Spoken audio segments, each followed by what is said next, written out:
Attaining Your Desires by Letting Your Subconscious Mind Work for You by Genevieve Behrend. Forward. All we have willed, or hoped, or dreamed of good shall exist, not its semblance, but itself. Robert Browning.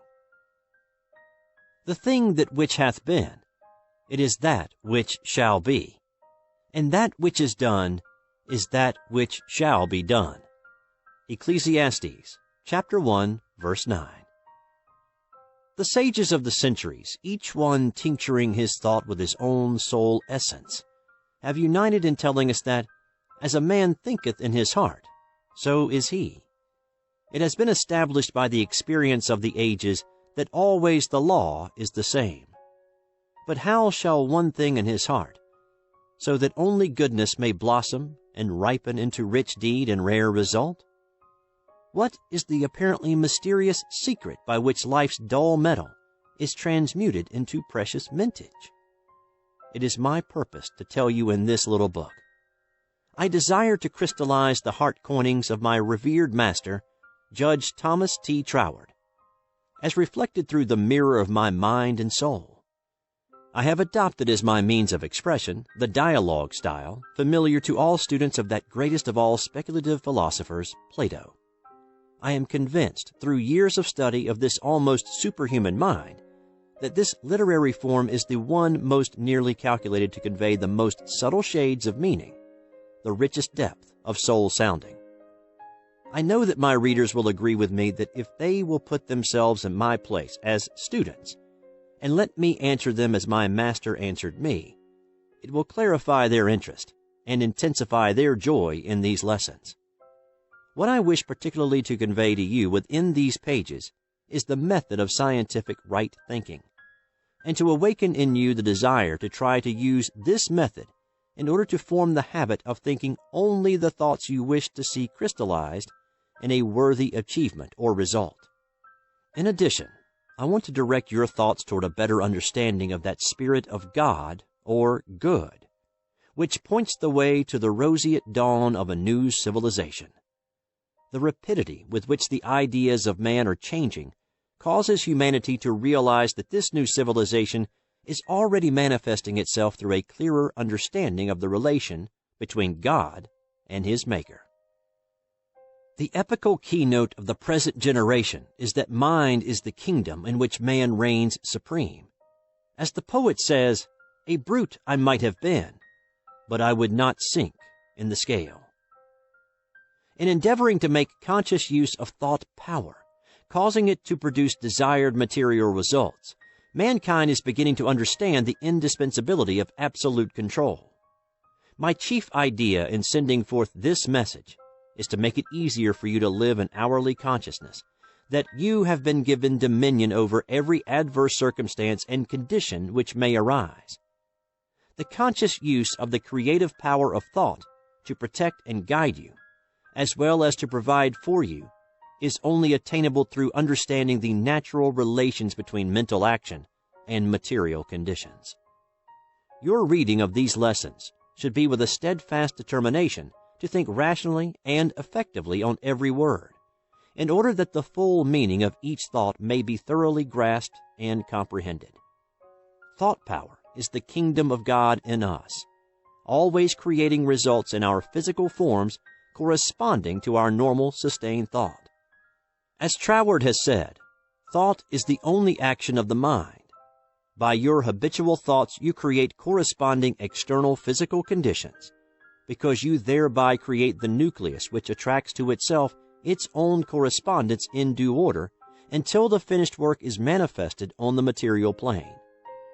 This is the principle upon which we shall proceed to work out a simple and rational basis of thought and action, whereby we may bring into outer expression any desired goal. Let us work together to this end. G.B. Troward. Lesson 1. Interpreting the Word. Feeling that an explanation of some of the words employed in an unusual way in these lessons may be helpful to the student, I herein offer a list of such words, together with my interpretation and references from Troward. Absolute. That which is free from limit, restriction, or qualification, from Webster. An idea from which the elements of time and space are entirely absent. Example: thinking in the absolute would be simply dwelling upon the intrinsic qualities of love without reference to whom you love or the various forms through which love expresses itself.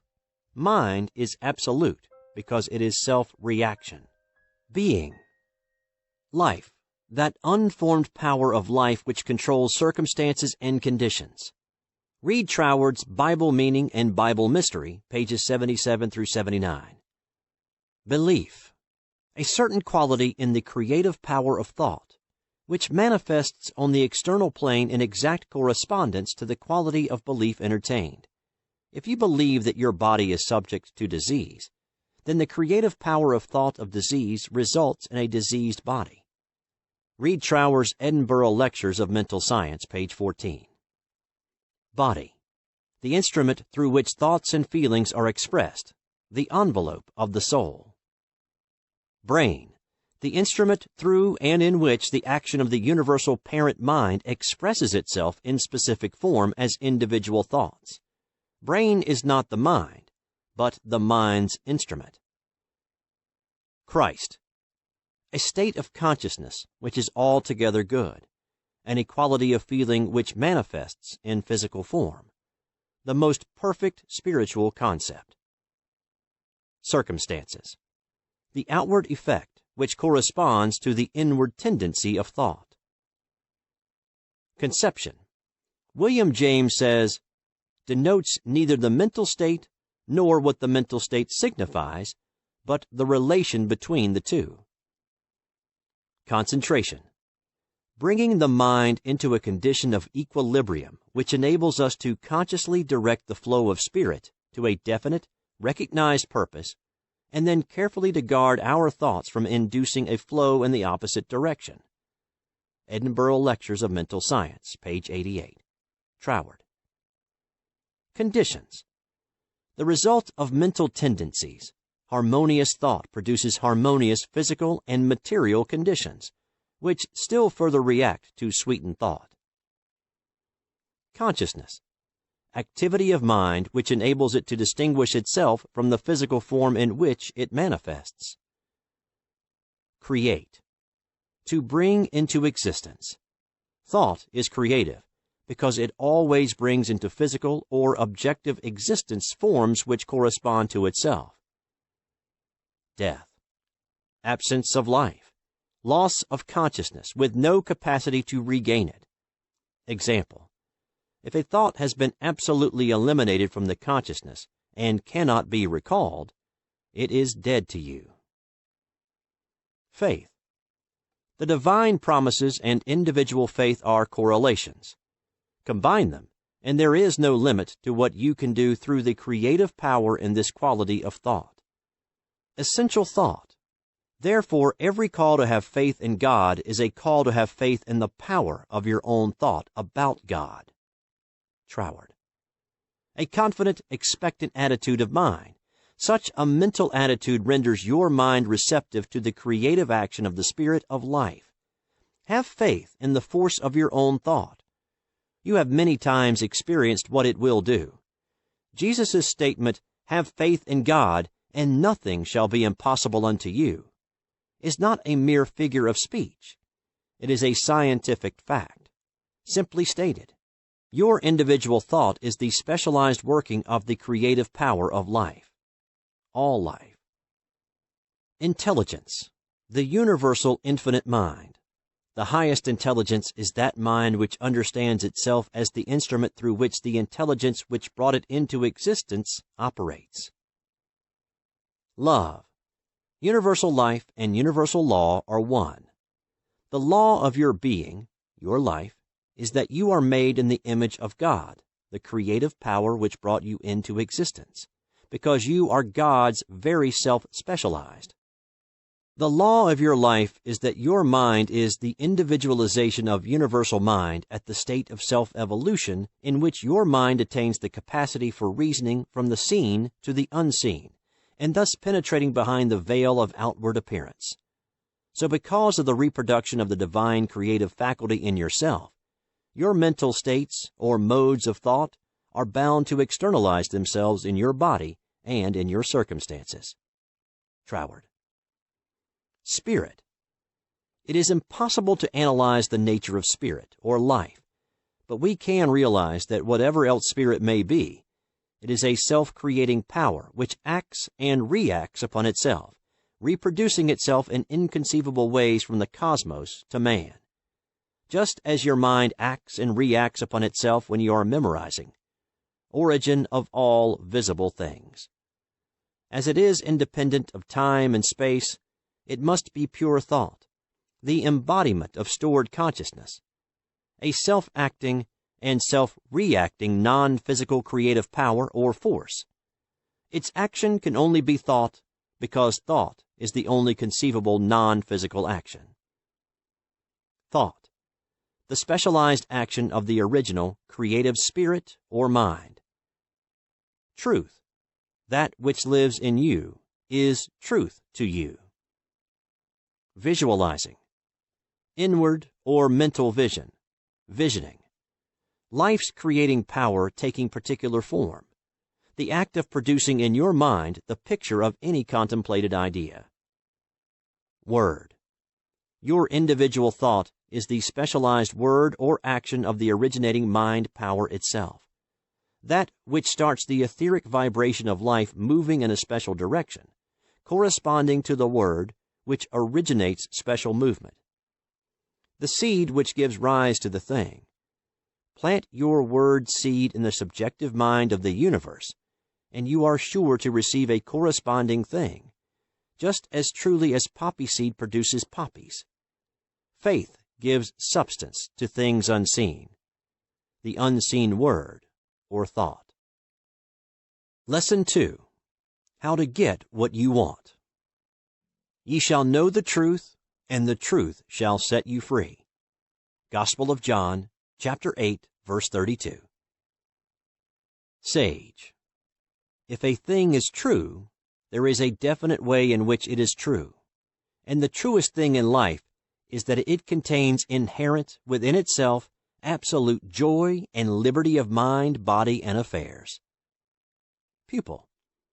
Do you mean that my understanding of life's laws can give me the realization of perfect liberty in my individual life?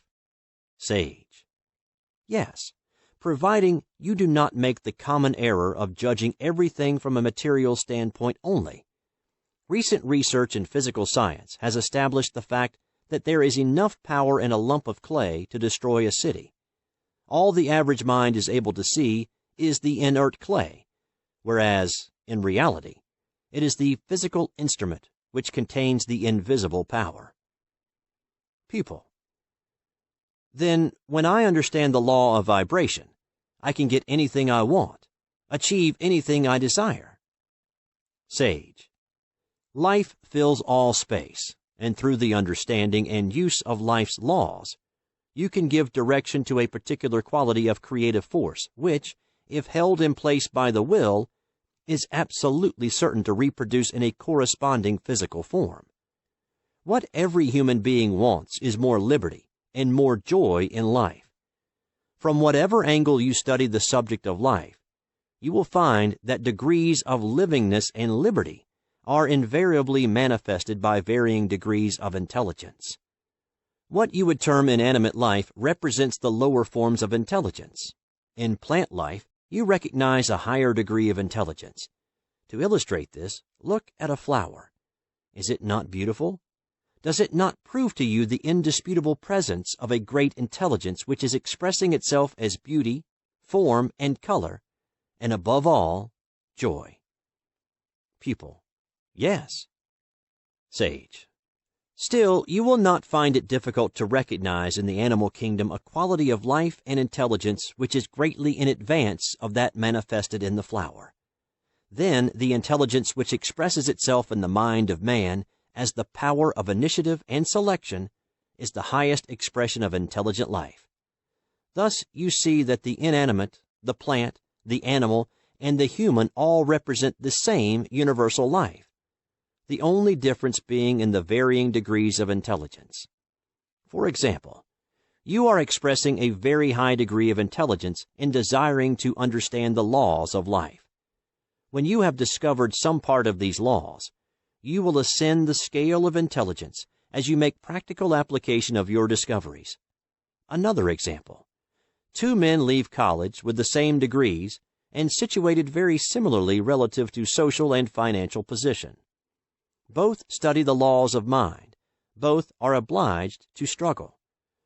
One, by making a great mental effort, keeps mentally above the discouraging conditions, and finally becomes a smooth reed, which the other one becomes disheartened and ill, barely eking out a miserable existence. You can readily see where the high form of intelligence was manifested in these 2 cases. Intelligence was there, but it could only grow by being used constructively. How degrees of intelligence prove man's place in the universe. Sage. The greater your intelligence, the more easily you can call into action the highest order of creative energy. The more highly you develop your intelligence, and I do not mean by this intellectuality or book learning, I mean self-education, the more you will find your old limited ideas of what you are not, cannot be, do, or have imperceptibly slipping away. By using your intelligence and resting upon it to guide you Godward, you will come to recognize that you are as much a part of the very highest intelligence as a drop of water and a part of the ocean. This steady recognition on your part, carried into your everyday affairs, will give you control over adverse circumstances, which you realize are, after all, only effects of lower degrees of intelligence, and will deliver you from falling a victim of a material universe. You are not a victim. You are part of the universe. Pupil. Just what do you mean by effects of lower degrees of intelligence? Sage. I mean, by a lower degree of intelligence, one that is unable to recognize itself as being one of the highest forms of life. The highest degree of intelligence is that form of life which is able to recognize itself as related to all existing intelligence. For example, you can easily recall the last difficult situation you came through. It was the expression of the highest form of intelligence which enabled you to think your way out of that. The intelligence which distinguishes us from the ape. Sage. You recognized your difficulty, but you also recognized your intelligence as being able to draw to itself from out the whole universe ways and means of meeting that perplexing problem. The law is ever the same.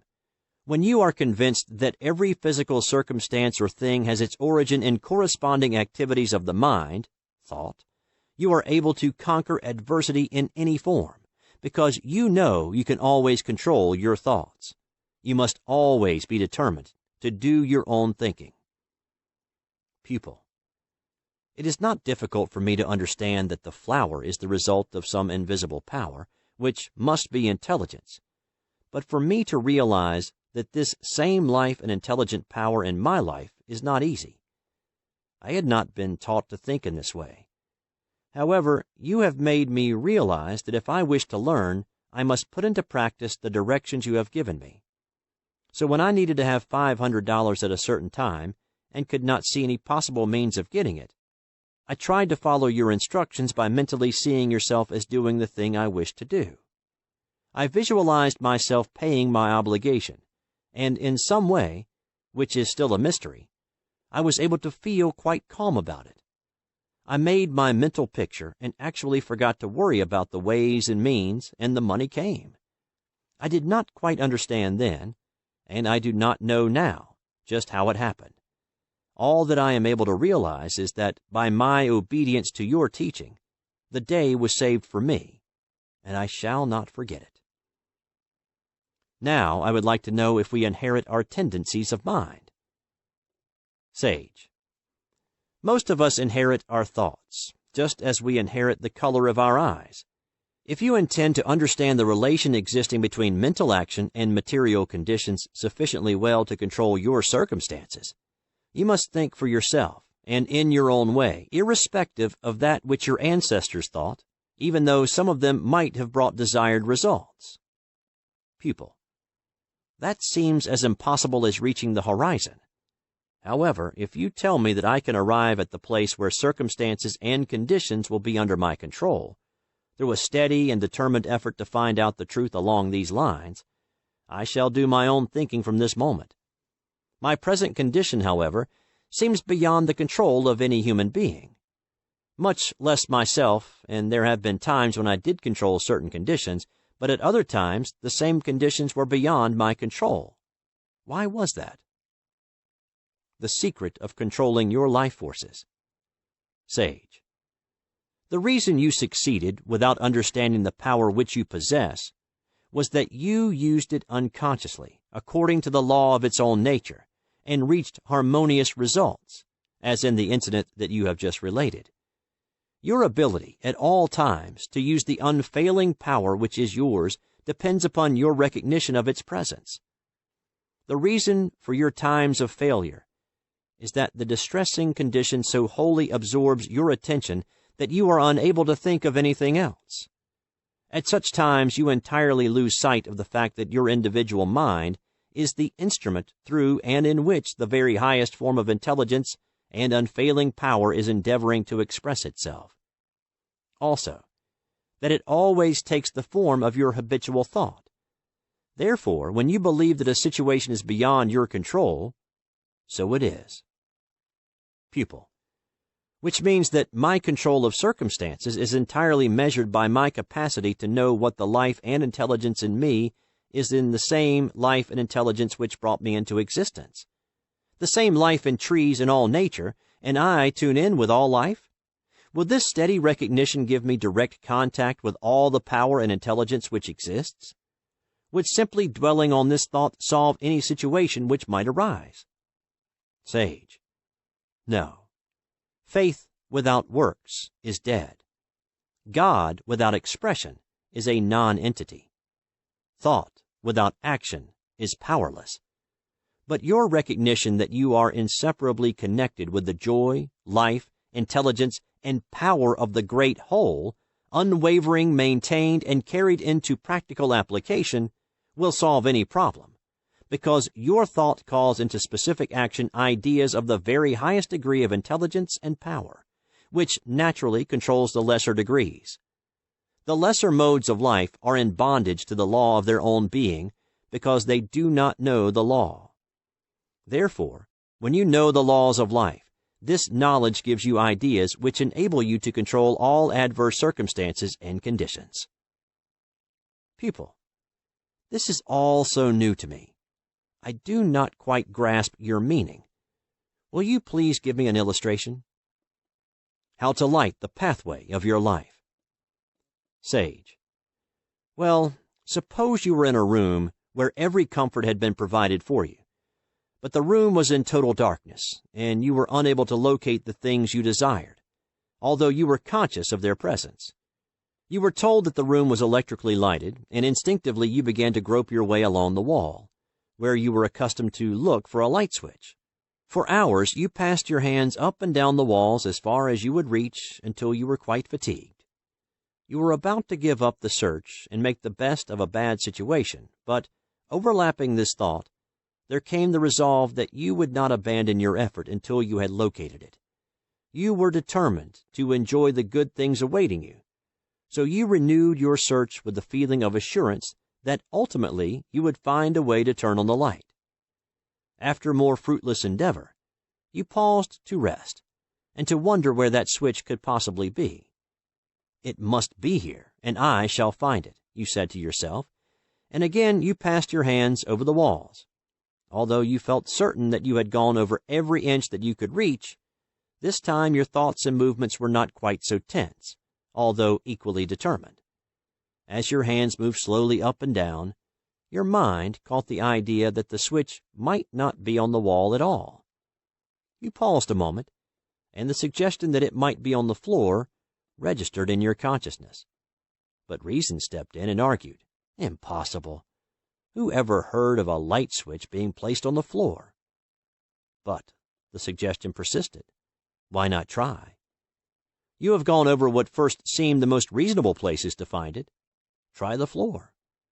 So then you began to reach out uncertainly with your feet for some projection on the floor, which might be a light switch. Finding the light. Almost instantly, your feet came into contact with an unfamiliar object. You put your hand on what seemed to be a push button, but no light appeared. Nevertheless, you now felt quite sure that you had located the switch. You paused and involuntarily asked yourself, how does this thing work? It won't push and it won't pull. Back came the answer within yourself like a spoken word. Sidewise. You moved it sidewise, and the room was flooded with light. Your joy at thus finding a responsive intelligence within yourself could not be expressed in words. It was a rapture of the heart, which many have felt at times. Pupil. Oh, I am so glad that the switch was found through clinging to the tight mental attitude. Does such persistent effort always meet with such a satisfactory reward? Sage. Yes, persistent, confident endeavor always brings satisfaction. In order to give you a complete picture from which you may logically reason in the future, let us consider the same situation from an opposite angle. Imagine yourself in the same room under the same conditions. After several attempts at feeling around in the dark, you begin to feel tired, more or less discouraged, and you reason with yourself thus, oh, what is the use? There may be a light switch in this room, and the room may contain everything I require, and again it may not. But something indefinable in yourself convinces you that not only is the light there, but so also are the things you enjoy and desire. You answer right back to yourself, well, if everything is here which I need and would enjoy, what a pity that I cannot find the switch. What a strange and unreasonable way some people have of doing things. I wonder why the light was not already turned on for me. Pupil. You make it seem that one almost involuntarily and invariably blames circumstances or people for his failures. The fault, dear Brutus, lies not in the stars, but in ourselves, that we are underlings. Sage. You must admit that it is rare to find anyone who realizes that the cause of his failure or continued misfortune lies within himself. The reason for this is an almost universal lack of understanding on the part of the individual that a certain quality of thought brings to the consciousness a recognition of an intelligent power capable of attracting to him and directing him so the fulfillment of his purpose and the attainment of his desire. On the other hand, the inversion of this same power effects a negative result. Pupil. You mean that a certain quality of thought enables one to do and be what he wishes, while the misuse of the same power seems to thwart one's purpose? Sage. Yes. The idea is to use your power of thought and feeling positively in order to attain positive results. Use it negatively and you get negative results. Because the unchangeable law is, intelligence always manifests in responsiveness. The whole action of the evolutionary process of life, from its first inanimate beginning up to its manifestation in human form, is one continual intelligent response. If you would induce yourself to recognize the presence of a universal intelligence which permeates all nature, you must also recognize a corresponding hidden deep down in all things, in the trees, the weeds and flowers, in the animals, and in fact in everything, which is ever ready to spring into action when appealed to.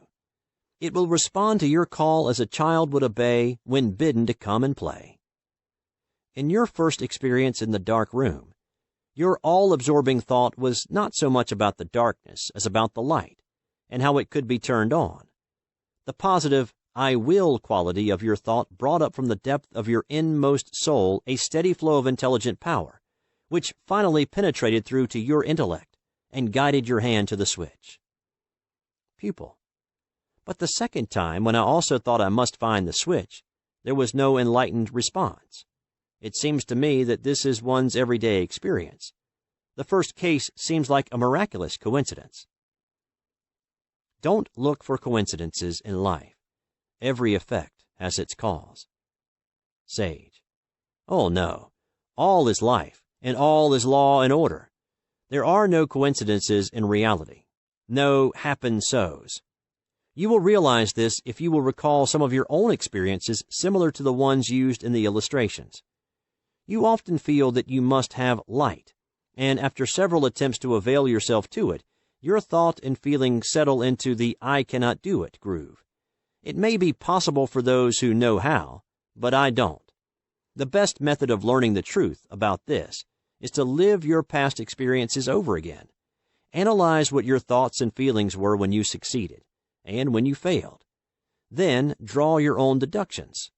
No written or spoken words equal this kind of instruction. Remember that all space is filled with a responsive intelligence and power, ever ready to take any form which your sustaining thought demand creates.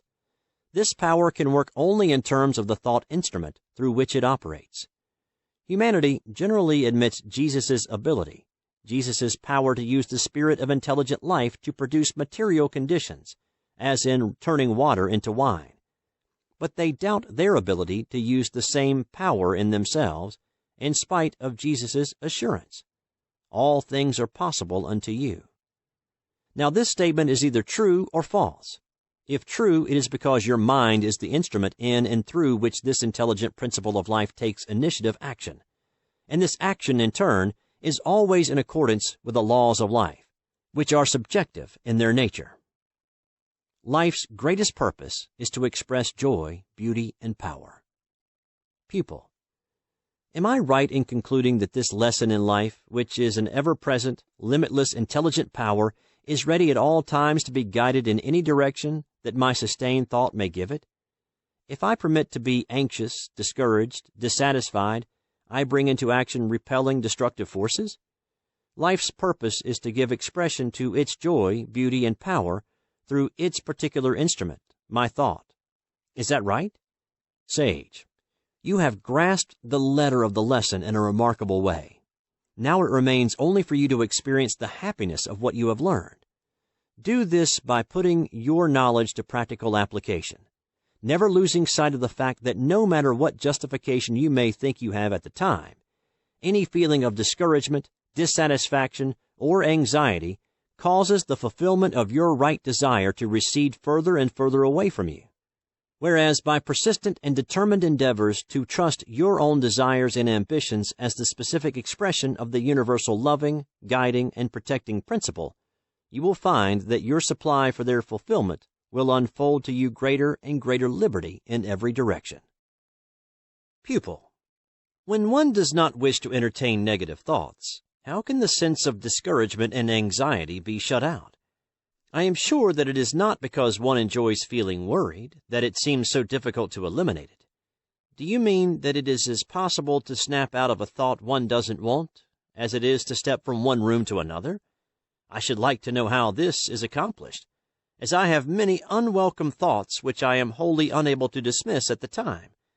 After a period they leave, but it seems to me they use their own sweet will about it.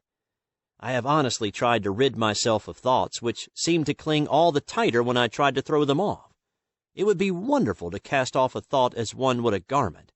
How can it be done? Sage. By keeping a positive attitude of mind regarding your innermost desire as an accomplished fact, whether it be for a state of mind or for a thing. You cannot think positive and negative thoughts at the same time. Pupil. Oh, is that true? It seems to me I have often been speaking to someone on a certain subject, while my thoughts were on an entirely different one. You can actually think of only one thing at a time. Sage. You were thinking one thing and saying another. You had only one thought. You automatically said one thing while thinking another. In short, your words were not the expression of the thought in your mind. Suppose you give yourself a test. Try to think of yourself as a success and a failure at the same time. You will find it impossible to think positively and negatively simultaneously. In our next lesson, we will take this up more extensively and prove why it is true. Also why you, as an individual, can control circumstances, whether they be mental, physical, or financial, through the understanding of your personal relationship to the intelligence which governs the universe. Pupil: I know that what you say is true, but just what method should I employ to accomplish this? There are times when I become cross and impatient with myself because I give way to anxiety and fear, the very things which I know now will cause my defeat. And yet I will do it just as I will eat something I like even though I know it will disagree with me.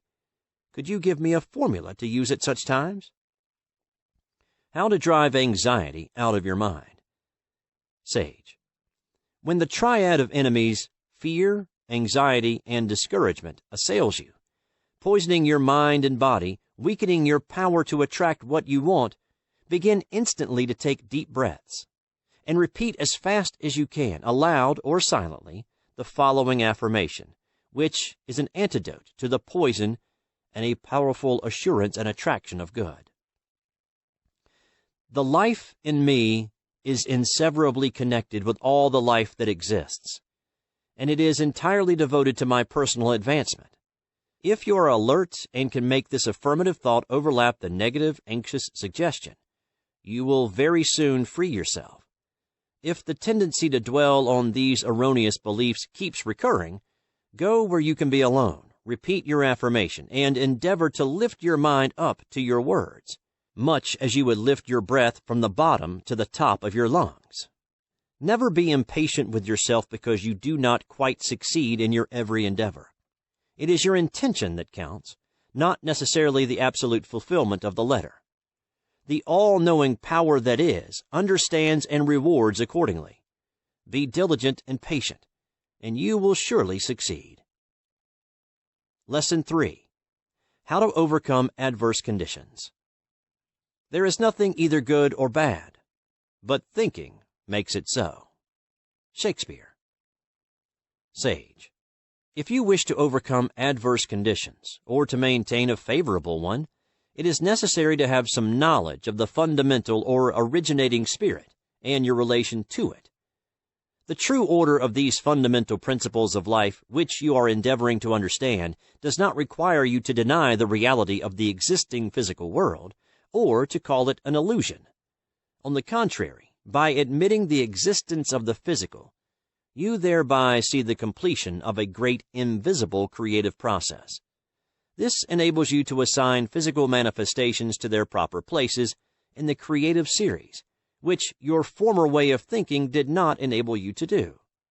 You now realize that while the origin of life is not in itself physical or material, it must throw out physical and material vehicles through which to function as its means of expression, in varying degrees of intelligence, such as the vegetable or the animal kingdom, and the human, as illustrated in our last lesson. All are forms of life, because of that inner principle of being which sustains them. The life principle with which you are primarily concerned is the life of thought and feeling in yourself. You are a vehicle or distributing medium of the creative spirit of life. If you understand this, you will have some idea of what the originating spirit of life is in itself, and your relation to it as an individual. Pupil: since thought and feeling are the origin of all things, would it not be necessary to get into the spirit of their origin in order to control circumstances? Is it true that my thoughts and feelings are the same as those of the limitless power and intelligence of the universe? How you can control circumstances and erroneous conditions. Sage: in essence, they are the same. You are able to control the circumstances and conditions relative to your individual world, of which you are the center, by making your thoughts and feelings correspondent in quality, at least in a degree, to what you believe are those of the originating intelligent forces of life. Pupil: is it true that the life in me contains everything that I, as an individual, could ever require? Are my thoughts and feelings the centralizing power of my particular world? If so, then Browning explains the situation when he says, "We carry within us the wonders we seek without us." If I know and practice this great fact, the wonder of life's understanding power will come forth in me by its own divine right, and assume command over all my problems in exactly the same degree that I recognize it. Is that correct? Sage: Yes, Browning has voiced the truth in that sentence. The divine principle in you is complete and is the only life there is. But this should not lead you into the error of believing that you are not to exert yourself. Remember that the life germ in you is an intelligence which can call into specific action all of life's forces from out the entire universe, but it can only work through your intelligence in correspondence to what you confidently believe it can and will do. Therefore, be practical in your reasoning and diligent in your deeds. Suppose I give you an example. You have a glass of dirty water. In order to have the clear water, you would continue to pour the clean water into the glass of dirty water until every drop of the dirty water had flowed out of it, wouldn't you? The same rule applies to adverse conditions. Pour into them a steady stream of confidence in the power of God in you to change them, and they will change correspondingly. Pupil: I understand. You mean that I should use my common sense coupled with a steady faith in God and earnest, concentrated mental effort. Common sense and your mental faculties. Sage: that is it. Use your common sense and all your mental faculties as far as they will take you. However, you should never try to force a situation. Always allow for the law of growth. Remember that conditions will grow into the correlative shape of your firmly held mental attitude, under the guidance of the all-creating wisdom. If you will follow this method of reasoning, you will soon form the habit of examining your own attitude of mind for the key to your progress and enjoyment of life. Endeavor to keep before your mind's eye the thought that every physical or material condition in your life corresponds to your habitual thought tendency, and your thought tendency will eventually become the reproduction of the way you regard your personal life as related to all life. Pupil: shall I be able to overcome one limitation after another as I develop the knowledge and feeling of regarding the life principle in me as the source of all physical experience? As I advance along these lines, shall I grow into the liberty of enjoying life in my own way? Sage: in studying the law of your own being, the important thing to realize is that you, as an individual, are a specializing center, through which the power or essence of life takes forms which correspond exactly to your most habitual conceptions. Try to realize more and more thoroughly, both in theory and in practice, that the relation between your individual mind and the universal parent mind is one of reciprocal action.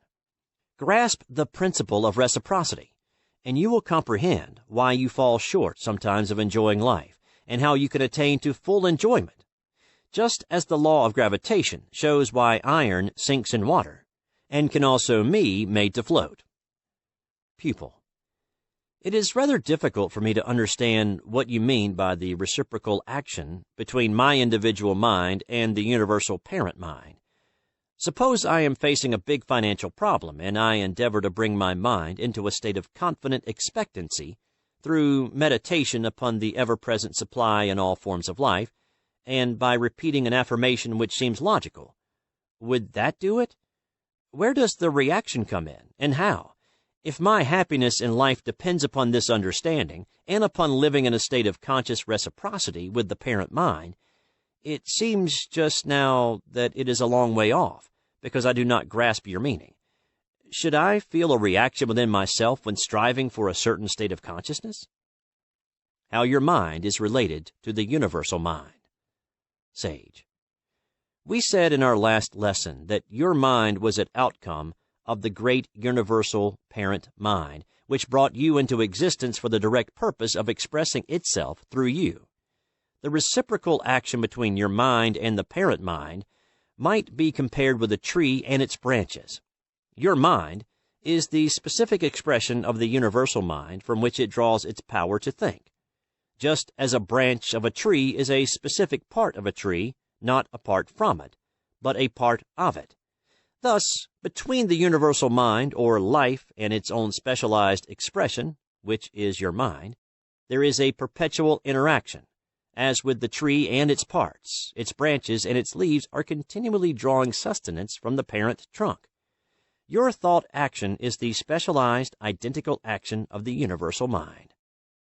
Example: imagine yourself feeling a bit downcast, when suddenly you are handed a telegram with the news that the one person in the world whom you love the most is on his way to see you and the messenger of some wonderful news. Can you not imagine what a definite reaction you would have from news like that? Well, you can stimulate the same quality of thought, that same feeling of joy and surety between your individual mind and its source, through mentally picturing yourself as doing the things that you enjoy. See yourself happy, and lift your mind up to it by constantly repeating a happy affirmation, and you will readily realize the reaction in kind.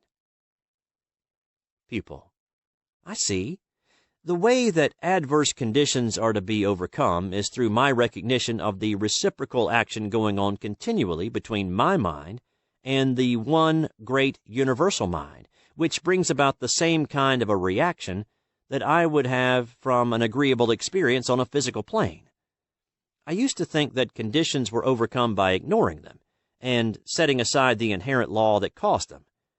I begin to realize now, theoretically at least, that the laws of life cannot be ignored nor destroyed, but, on the contrary, must be made to work for us to produce a harmonious existence.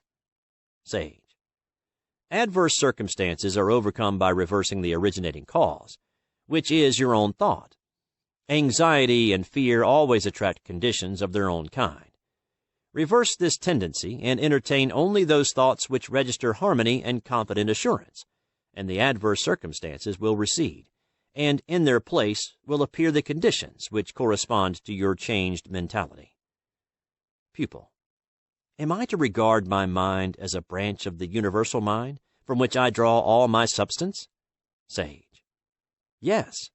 You now have a fairly good general idea of the two ultimates, the universal and the individual, and their relation to each other. I think we should now consider the process of specialization, that is, how to make nature's laws produce a particular effect which could not be produced under the simple generic conditions spontaneously provided by nature. How to remedy nature's shortcomings. Pupil: How can one create conditions not provided by nature? Sage: Do not overlook the word spontaneous.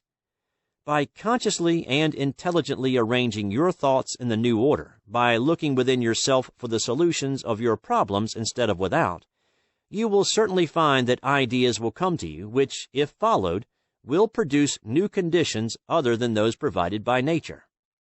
Pupil: How can I do this? Is this brought about by causing my thoughts to correspond to those which I think the universal mind must have? Sage: Let me give you an illustration of what I mean. Take the case of a miller who has been grinding his grain by hand. His instinctive feeling is that there should be a more efficient way of grinding grain, and he meditates a good deal on what this way might be. One day, while walking in the country, his attention is attracted for the first time to the power in a stream of water as it rushes past him. He pauses and reflects on how this power could be utilized for his particular purpose. Why not harness it and make it grind my grain, he asks himself. This unexpected inspiration thrills him through and through, not only because of its possibilities, but because of his feeling of assurance that it can be accomplished. Immediately, the desired result begins to picture itself in his mind. By the side of the stream, he sees his grist mill working under conditions with a great wheel attached to it revolved by the force of the running water, and thus grinding his grain.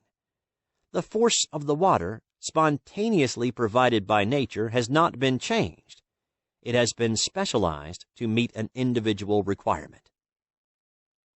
How nature, working through mind, can grind the grain.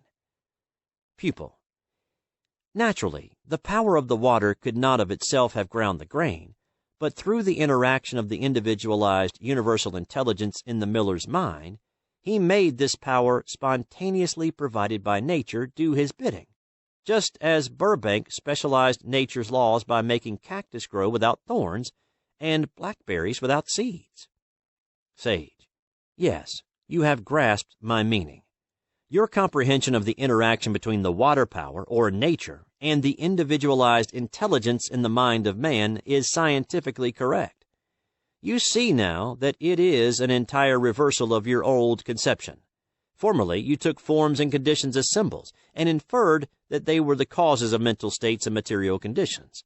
Now you are learning that the true order of the creative process is exactly the reverse, that thought and feeling are the originating causes which form corresponding external conditions.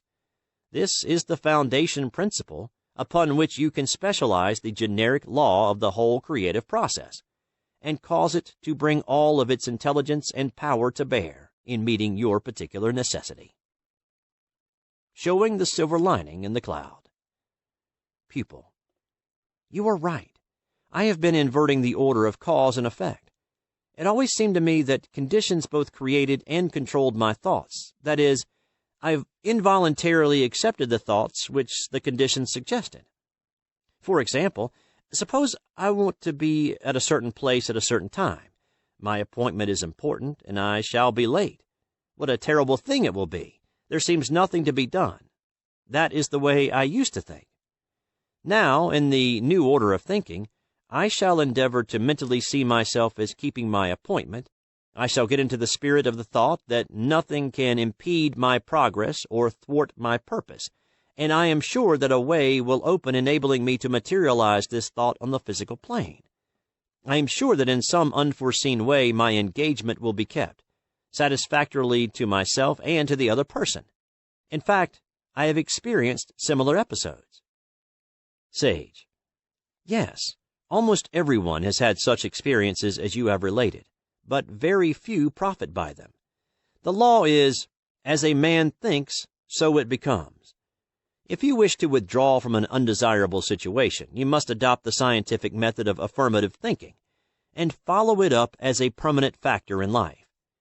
You will find that the universal causative power, call it what you will, always manifests as supreme intelligence in the adaptation of means to ends. For instance, there is something which you wish to do: build a house, sell something, or do a kind act for someone. It is this supreme intelligence manifested through you that guides your activities. Without it, you would be unable to outline your intention, much less accomplish your purpose. Your intelligence is the instrument through which the one great intelligence of the universe is constantly taking specific form. This being true, every idea which registers in your mind was first formed in this one infinite mind. A continual recognition of this fact will enable you to find your way out of any sense of limitation which may arise in your individual experience. I once heard of a man who had an intense desire to do big things. He asked his teacher to think with him along the lines just discussed, that the intelligence of the universe was taking specific form in his individual intelligence. His teacher agreed, providing the student's desire was great enough to force him to arise every morning and take a 2-mile walk. Meanwhile, meditating upon this interaction between the universal intelligence and its special form, his mind, the student also was instructed to form the practice of making mental pictures for the precise purpose of developing his intuition and imagination. One suggestion was that he should mentally see himself walking along a beautiful, clear, flowing river, hearing the rippling water and seeing the reflection of the trees on its clear surface, and then to transfer his mental picture to one depicting his own desire. After following this practice for 6 months, an idea of almost overwhelming magnitude came to his mind. This did not seem unnatural, however, as it was so completely in accord with his recent habit of picturing his all-absorbing desire. He joyously continued his walks, his meditation, and visualization, and finally the universal intelligence manifested in its specific form, his mind, by giving specific directions to bring the big idea into successful operation. Pupil: Could his mind have captured this big idea without the help of the teacher? Always lean to do your own thinking. Sage: Certainly. The idea did not come through the teacher's mind. He simply started the student on the right track. No one can think for another. It was the result of his determined effort to recognize his own individual intelligence as the instrument in which the greater intelligence was constantly taking form.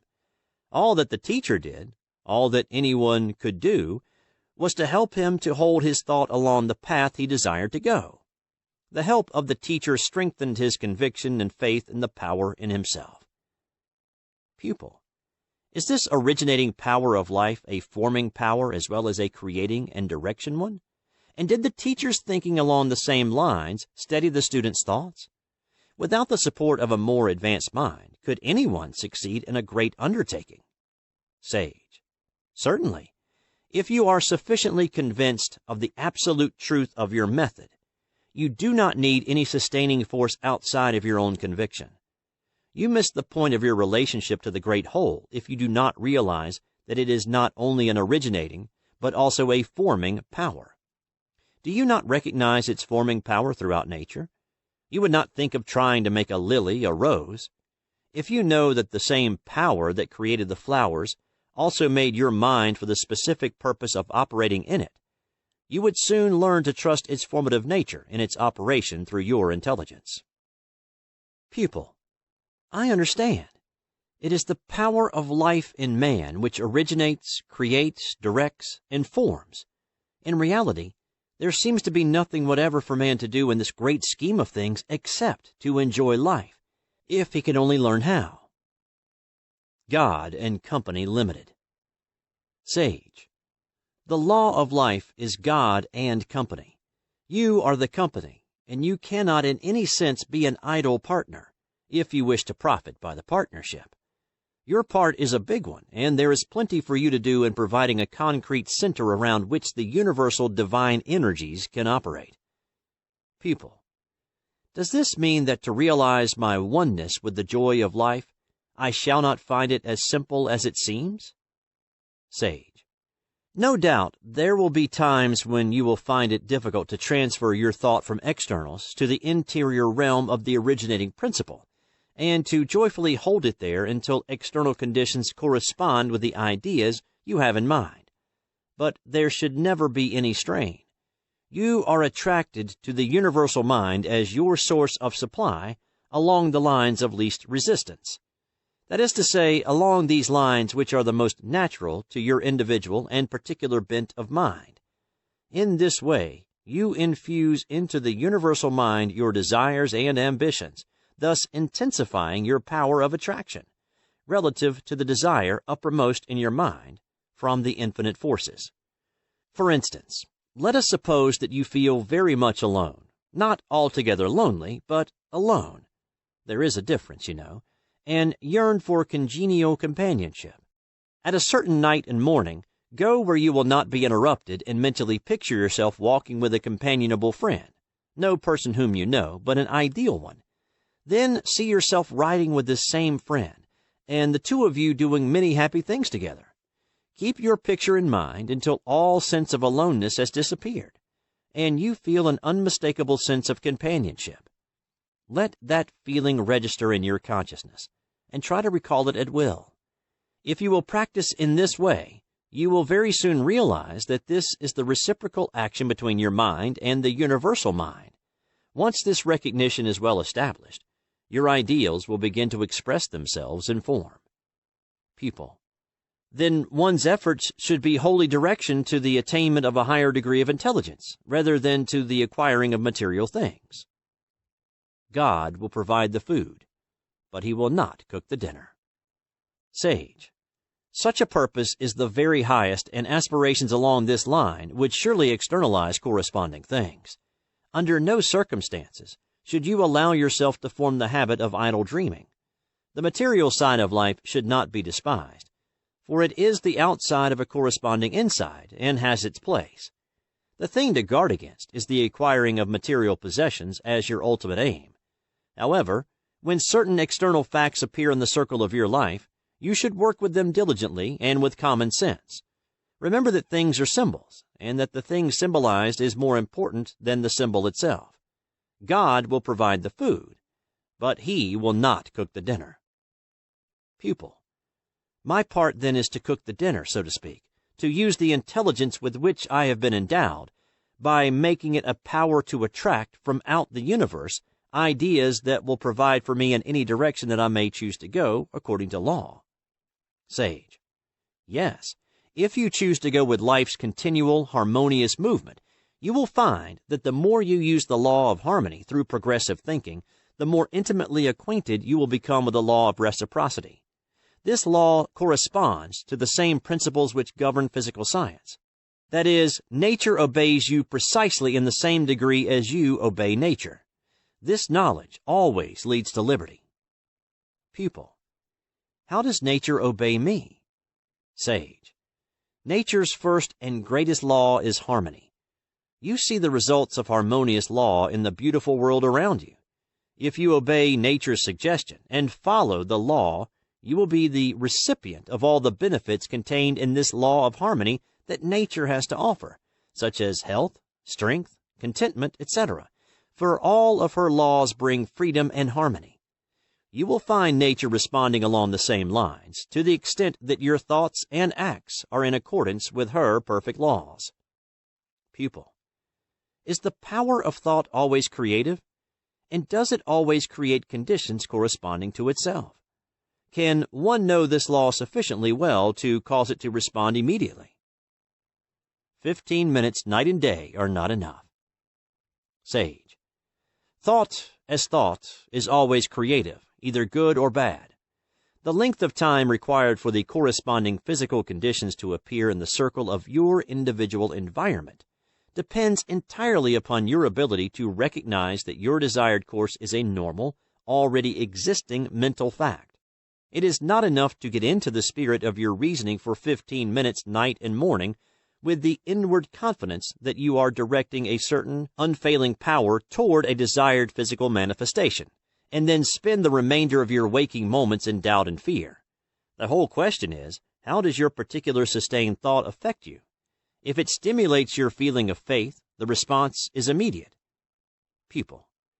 Could you give me something to memorize which will help me to eliminate doubt and fear? Sage. Yes.